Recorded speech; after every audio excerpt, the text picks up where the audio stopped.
சரியா இருக்கும். கணேஷ் இணைஞ்சிருக்காரு. இது சரியான அளவு இல்லையே அப்படிங்கிறார். நீங்க அக்னேஸ்வரனுடைய கருத்தை கேட்டிருப்பீங்க கணேஷ். உங்களுடைய அதாவது ஜெயலலிதா அவர்களுடைய படத்தை பயன்படுத்துவது, அதே போல அதிமுக வாக்குகளை கேட்பது, இது ரெண்டுமே அரசியல்ல சரியான அணுகுமுறையா அப்படின்னு கேள்வி எழுப்புறாரு. இதுல என்ன தவறு இருக்கு? இதுல மறைந்த முதல்வர், முன்னாள் முதல்வர் மரியாதைக்குரிய ஜெயலலிதா அவர்களுடைய படத்தை நாங்க கடந்த தேர்தலில் கூட தான் பயன்படுத்தினோம். அன்னைக்கே நீங்க கேள்வி கேட்கல. இன்னைக்கு எங்க இருந்து உங்களுக்கு திடீர்னு புதுசா கேள்வி வருது? அதையும் தாண்டி அவர்கள் போட்டியிடவில்லை. இந்த தேர்தலில் அவர்கள் புறக்கணித்திருக்கிறார்கள். அவர்களுடைய வாக்கு கேட்பதற்கு எங்களுக்கு முழு உரிமை இருக்கு. எங்களுக்கு ஏன் உரிமை இல்ல? 2019ஆம் ஆண்டு அவர்களுடைய ஆட்சி பாதிப்புல இருந்த பொழுது பாட்டாளி மக்கள் கட்சி எங்களை தியாகம் செய்து அவர்களை ஆட்சியை காப்பாத்தி கொடுத்திருக்கிறோம். கொடுத்தோமா இல்லையா?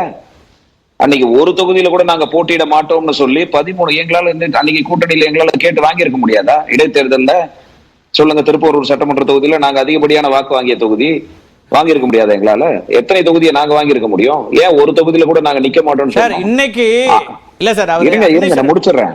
அடுத்து வந்த இதே விக்கிரவாண்டி இடைத்தேர்தல்ல ஏன் நாங்க அதுக்கு முன்னாடி 48,000 ஓட்டு வாங்கியிருந்தோம். உங்க கூட்டணியில் தானே. நாங்க எங்களுக்கு ஒதுக்குங்கன்னு சொல்லி நாங்க கேட்டு வாங்கி நின்று இருக்கலாம்ல. எங்களுக்கு வேண்டாம், உங்களுக்காக நாங்க விட்டு தரோம், உங்களுக்காக நாங்க உழைக்கிறோம்னு சொல்லி உழைச்சோம்ல. இன்னைக்கு முத்தமிழ் செல்வன், மரியாதைக்குரிய முத்தமிழ் செல்வன் அவர்களை வெற்றி பெற வைத்ததுல பாட்டாளி மக்கள் கட்சியோட பங்கு இல்லன்னு அங்க இருக்கிற விக்கிரவாண்டியில இருக்கிற ஒரு தேர்தல் கூட்டணிக்காக வேலை செய்வது என்பது வேறு சார். இன்னைக்கு வேற ஒரு கூட்டணியில இருக்கீங்க. அந்த கூட்டணிக்கு தலைமை தாங்கக்கூடிய தமிழ்நாட்டுடைய தலைவர் அதிமுக அழிந்து விடும், 3வது இடம் போகும், 4வது இடம் போகுன்றாரு. அப்ப அதிமுக வாக்குகளை நாங்க எங்களுக்கு வாக்களிங்கள்னு சொல்லக்கூடியதை ஏற்றுக்கொள்ள வேண்டுமான்னு அக்னேஸ்வரன் கேட்கிறார். அதான் நான் இப்ப போட்டியிட்டா நாங்க அதை போய் கேட்க போறது இல்லையே. அதிமுக போட்டியிடும் அப்படின்னு முடிவா இருந்ததுன்னா நாங்க அதை கேட்க போறோம். அதிமுகவை அழிக்க வேண்டும் என்று பேசக்கூடிய ஒரு கூட்டணிக்கு அதிமுக காரர்கள் எப்படி வாக்களிப்பாங்க? அதை கேட்கறத நாங்க எப்படி பார்க்க முடியும் கேட்கிறாரு. மீண்டும் சொல்றேன், நாங்க திமுகவையும் அழிக்க வேண்டும் என்று தான் பேசுறோம். திமுக தான் எங்கள் பொது எதிரி என்று நாங்க சொல்றோம். எங்களுக்கும் பொது எதிரி திமுக தான், அதிமுகவுக்கும் பொது எதிரி திமுக தான். அதை முதல்ல புரிஞ்சுக்கணும். தமிழ்நாட்டுல அதிமுகவை அழிக்கணும்னு துடிக்கக்கூடிய ஒருத்தரோட இருக்கும்போது உங்களுக்கு எப்படி வாக்களிக்கிறதுன்னு கேட்கிறாரு. கரெக்ட். நாங்க காப்பாத்தி கொடுத்திருக்கிறோம்ல. இங்க நிப்பது பாட்டாளி மக்கள் கட்சி இல்ல. இதுக்கு முன்னாடி காலத்துல எங்களுக்கு கேட்பதற்கான உரிமை இருக்குல்ல. வேற எந்த கட்சிக்கு இருக்கு சொல்லுங்க?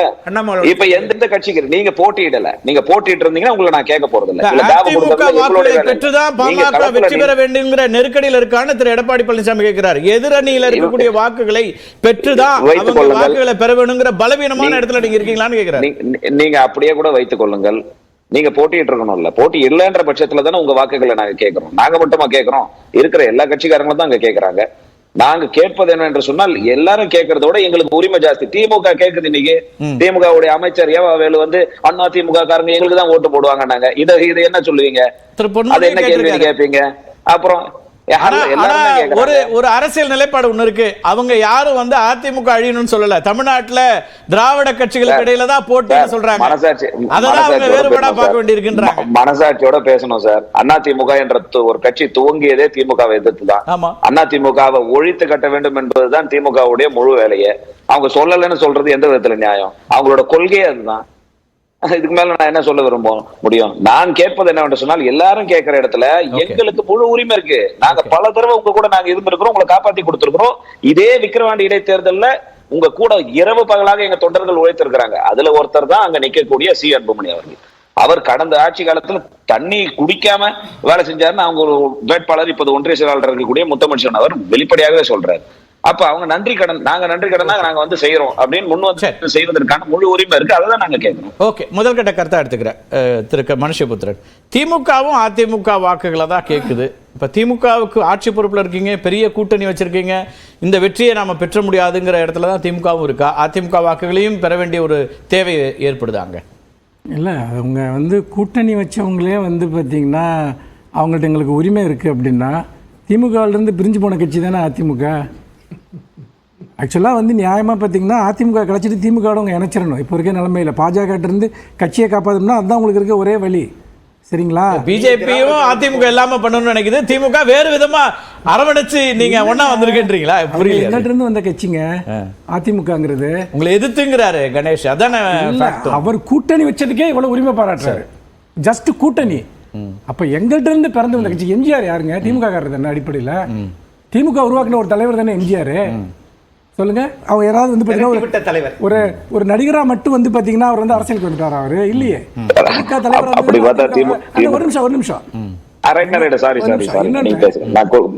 அடிப்படையில் விஷயம் என்னன்னு பாருங்க. 2018 ஜெயலலிதா அவர்களுடைய படம் சட்டப்பேரவையில் திறக்கப்படுகிறது. அப்பொழுது அதை மிக கடுமையாக ஐயா ராமதாஸ் அவர்கள் எதிர்த்து பேசுகிறார். குற்றவாளிகளுடைய படத்தை எங்கு திறப்பதா என்று. வரலாறு வந்து ஒரு 5-6 வருடங்களில் இன்றைக்கு அவருடைய படத்தை போட்டு அவர்கள் வாக்கு கேட்க வேண்டிய நிலைக்கு அவர்களை கொண்டு வந்திருக்குது.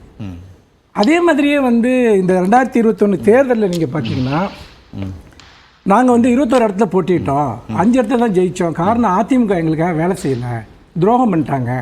ஆனால் அப்புறம் வந்து பார்த்தீங்கன்னா அதிமுக 66 தொகுதிகளில் வந்து வெற்றி பெற்றதில் 36 தொகுதிகளில் அவங்க வெற்றி பெற்றதுக்கு நாங்கள் தான் காரணம்.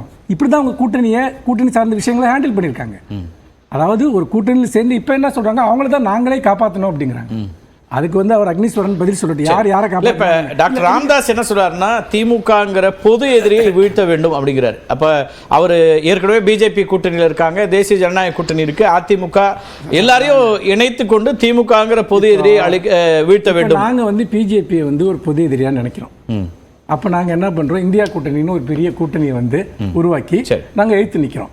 இதில் ஒரு பாலிசி டிசிஷன் இருக்கு, சரிங்களா? கட்சி யாரெல்லாம் மோடி எதிர்க்கிறாங்க, யாரெல்லாம் பாஜக எதிர்க்கிறாங்களோ அவங்க எல்லாம் ஒன்றா ஒரு கூட்டணியாக நிற்கிறோம். அப்போது நாங்கள் என்ன பண்ணுறோம், ஜனநாயகத்தை காப்பாற்றணும், அரசியல் சாசனத்தை காப்பாற்றணும், சமூக நீதியை காப்பாற்றணும், இப்படி பல திட்டங்களை நாங்கள் முன்வைக்கிறோம். இவங்க தான் வந்து பார்த்தீங்கன்னா திமுக பொது எதிரியாச்சே, இவங்களுக்கு ஏன் ஒரு பொது அஜெண்டா இல்லை, ஏன் ஒரு பொது திட்டம் இல்லை? நீங்கள் வந்து பார்த்தீங்கன்னா போய் வாக்காளருக்கு போய் எங்களுக்கு வந்து நீங்கள் ஓட்டு போடுங்கன்னு கேட்குறாங்க. நான் என்ன சொல்கிறேன்னா, நீங்கள் பொது எதிரின்னு நினச்சா ரெண்டாவது நீங்கள் சேர்ந்து நின்னீங்க இல்லையா? கடந்த தேர்தல்களில் பாமகவும் அதிமுகவும் சேர்ந்து நின்ற தொகுதிகளில் அவங்க ஏன் ஜெயிக்க முடியலைங்களா பொது எதிரியை எதிர்த்து? இப்போ தானே வந்து பிரிஞ்சு நிற்கிறதா ஒரு நாடகம் போட்டுட்டு இருக்காங்க. போன தேர்தல்கள் என்ன நடந்துச்சு? ஒன்றா தானே இருந்தாங்க, ஜெயிக்க வேண்டியது தானே. எங்களை பிரிஞ்சு நிற்கிறத நாடகம்னு ஏன் சொல்கிறீங்க?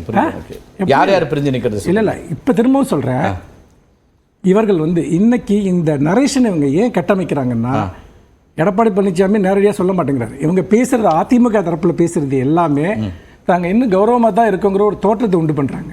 ஆனால் மறைமுகமாக அதிமுக தொண்டர்களுக்கு ஒரு இண்டிகேஷன், ஜெயலலிதா படத்தை போடுறது, இது எல்லாமே அவங்க கொடுத்துக்கிட்டே தான் இருக்காங்க. ஓகே, அதை பாமக வழியாக கொடுக்குறாங்க. ஏன்னா அவர்கள் சொந்தமாக வெற்றி பெற முடியாது என்கிற போது இது பாஜக என்ன பண்ணுறாங்க, எம்ஜிஆர் பற்றி பேசுவாங்க, ரெண்டாவது வந்து ஜெயலலிதா பற்றி புகழ்வாங்க. அதே வழியை இன்னைக்கு வந்து பார்த்தீங்கன்னா பாமகவும் பின்பற்றுது. அடிப்படையில் பாஜக இவங்க 2 பேருமே தமிழ்நாட்டில் தனித்து நின்று வெல்லக்கூடிய ஒரு வலிமை இல்லாத போது எப்படியாவது அதிமுக வாக்கு வங்கியை கவர முடியுமா என்று பாஜக எப்படி சிந்திக்கிறதோ அதே போலதான் இவர்களும் சிந்திக்கிறார்கள். இவர்களுக்கு இன்னும் தனித்தமான பாதை எதுவுமே இல்லை. இன்னொன்று சொல்றேன், எம்ஜிஆர் எல்லாம் புகழ்ந்து பேசுறாங்க. ஆனால் அன்னைக்கு வந்து பார்த்தீங்கன்னா இடஒதுக்கீட்டிற்கான அந்த போராட்டத்தில் வன்னிய மக்களை வந்து படுகொலை செய்த அரசு எந்த அரசு? யார் சுட்டுக் கொண்டார்கள்? எம்ஜிஆர் அவருடைய ஆட்சி காலத்தில் நடந்தது. அதே சமயத்தில் பிற்படுத்தப்பட்டவருக்கான அந்த இடஒதுக்கீட்டை வழங்கியது யார்? ஐயா ராமதாஸ் அவர்களை அழைத்து கலைஞர் அவர் கையால் அந்த அறிக்கையை வெளியிட செய்தார்.